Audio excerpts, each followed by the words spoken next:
غار حرا میں حضور صلی اللہ علیہ وسلم کو نبوت ملنے اور وحی اترنے کا جو واقعہ پیش آیا تھا وہ زندگی کا پہلا واقعہ تھا۔ اسی لیے فطری طور پر آپ صلی اللہ علیہ وسلم کو گھبراہٹ محسوس ہوئی اور اسی حالت میں گھر کی تشریف لائے اور کہا زملونی زملونی، مجھے چادر اڑا دو، مجھے چادر اڑا دو۔ چنانچہ حضرت خدیجہ رضی اللہ نے چادر اڑا دی اور آپ لیٹ گئے۔ جب کچھ دیر کے بعد سکون ہوا تو سارا واقعہ آپ صلی اللہ علیہ وسلم نے حضرت خدیجہ رضی اللہ سے بیان فرمایا۔ وہ آپ صلی اللہ علیہ وسلم کی جانثار اور عقل مند بیوی تھی۔ انہوں نے آپ صلی اللہ علیہ وسلم کو تسلی دی اور کہا کہ آپ نیکی کرتے ہیں، صدقہ دیتے ہیں، ضرورت مندوں کو کھانا کھلاتے ہیں، اللہ تعالیٰ آپ کو ہرگز ضائع نہیں کرے گا۔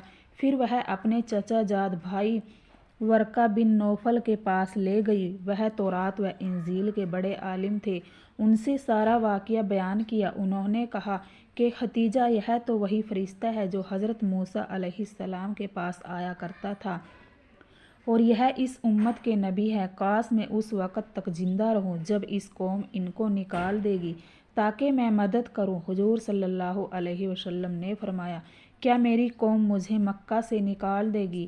ورقہ بن نوفل نے کہا، ہاں، جو نبی آئے ہیں ان کے ساتھ قوم نے اسی طرح کا معاملہ کیا ہے۔